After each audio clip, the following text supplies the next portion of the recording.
I want to ask you about some new developments that you're seeing in the industry that you're interested in. Very general question, as in from a manager's perspective, maybe even from a fan perspective. Is there anything that's going on right now in the music industry that you're like, oh my gosh, this is we're going to be looking at this in a few months, or okay, this is cool. Are there Mm. things like that? Yeah, I mean, I'll speak generally because Sure. specifically I'm not 100% sure. There are so many little micro moments in this business of like intrigue that, you know, come and pass very quick. Yeah. My background is very digital, so I focus a lot of my interest on, you know, digital things. I think um, on the music consumption side, so the fan side, I think I'm genuinely interested in what AI will do for discovery. Yeah. um, I'm not quite sure how that'll play out. I think AI we've started to see on like the Spotify side, um, and I'm sure we'll start to see that across other DSPs as well with discovery. But I think what's more interesting to me is like as AIs become personalized to users, I think it'll be interesting if AIs learn to interact with each other. Oh If yeah. my AI will start to try and shape the algorithm of the AI of the Spotify side, there's going to be this weird kind of like, communication that lives below the surface. I don't know how that's going to work, um, but I'm interested in where that plays out. Yeah.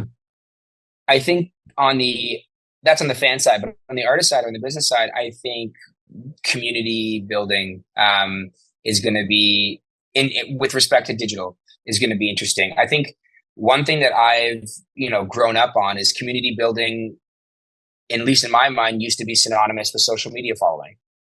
Right. Um, I don't think that's the case anymore, or I think that maybe it is, but to a lesser extent.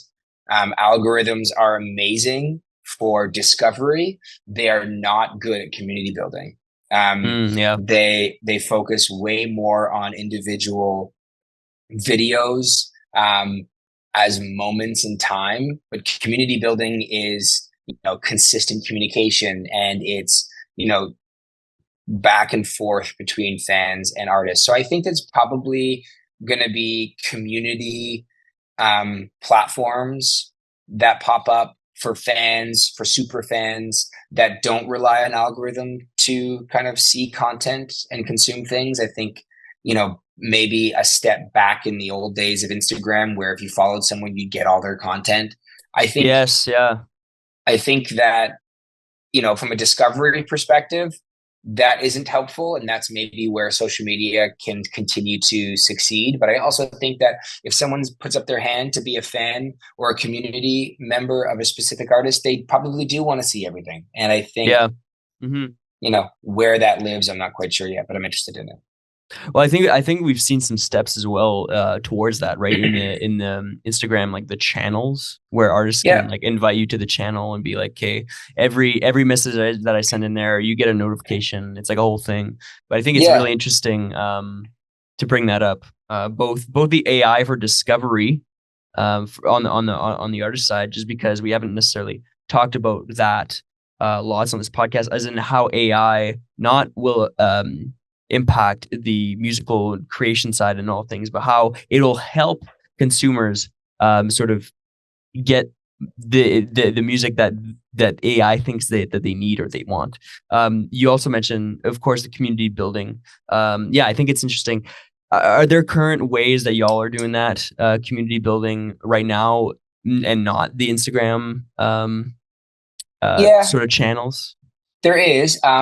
And there's pros and cons to it. So we use Lalo. Yes, yeah, Shout out Lalo. I love Lalo for this stuff. I mean, a traditional marketer would call it a CRM. I think it is. I mean, it's email marketing 2.0, right? Like it's email open rates are extremely low. The new generation isn't necessarily associating their personal lives in their email inboxes. So Lalo does a really good job about moving, their personal interests into Instagram DMs, into text-based formats, which I think is great. And as a start, it also allows for you to have, more direct contact with your fans. but I don't think it's quite there yet. I think um, the disadvantages to Lalo is that it's a lot of upkeep to keep communication with every single fan. Um, and I think, a benefit of it, like of a Discord, for example, is wonderful because it brings everyone, all the fans into a group together where Yes. communication between fans builds community. Um, which I think is great because an artist doesn't need to be ever present for a community to build. Whereas in Lalo, it is a lot of the onus is on an artist to continue the communication. So I think from like a workload standpoint, a Discord is a beautiful way of building community.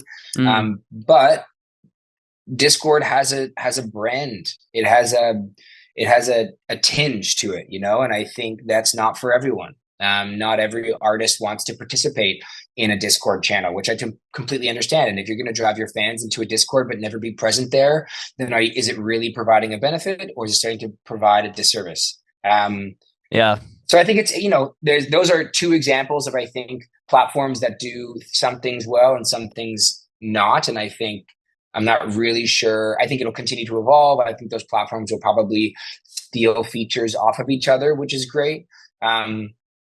Yeah, those are two examples, I think.